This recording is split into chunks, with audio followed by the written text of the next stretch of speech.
તો second day Kutch ભુજના પ્રવાસમાં અમે નાઇટ રોકાયા હતા ભુજમાં અને સવારે વહેલા ઉઠીને અમે આવી ગયા શ્રી સ્વામિનારાયણ મંદિરના દર્શન કરવા માટે। અહીંયા અમે ખૂબ જ સારી રીતે મંદિરના દર્શન કર્યા અને અહીંયા જૂના પુરાણો અવશેષો ખૂબ જ સારી રીતે સાચવીને રાખવામાં આવ્યા છે। પુરાના પહેરવેશથી લઈને તમને ખૂબ જ અલગ અલગ પ્રકારની વસ્તુઓ તમને અહીંયા જોવા મળવાની છે અને એ પણ ખૂબ જ સારી કન્ડિશનમાં। અને બીજી જગ્યાએ જવા માટે તો અમે બધા ખૂબ જ એક્સાઇટેડ હતા, કારણ કે એ પ્લેસ પર બધાના favourite Bollywood star Salman Khan અને ઐશ્વર્યા રાયનું મૂવી હમ દિલ દે ચુકે સનમનું શૂટિંગ કરવામાં આવ્યું હતું।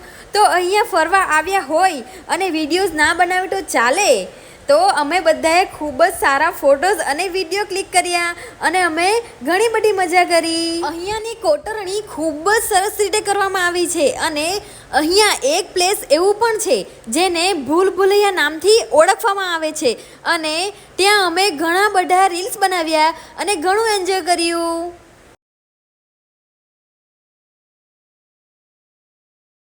ત્રીજી લોકેશનમાં અમે આવી ગયા શ્રી આશાપુરી માતાજીના મંદિરના દર્શન કરવા માટે ભુજમાં અને અમે ત્યાં ખૂબ જ સારી રીતે મંદિરના દર્શન કર્યા।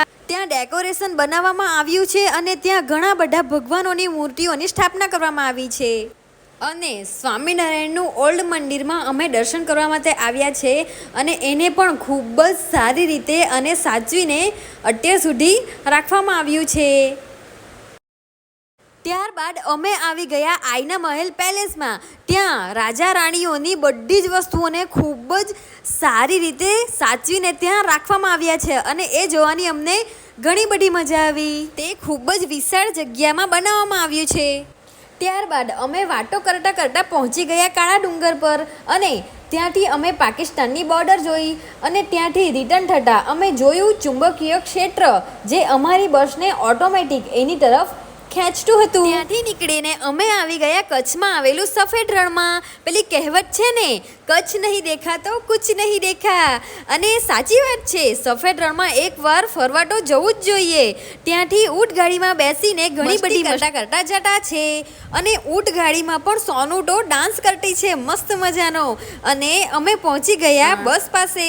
તો મળીએ છીએ નેક્સ્ટ વ્લોગમાં, ત્યાં સુધી bye bye, C you soon, take care.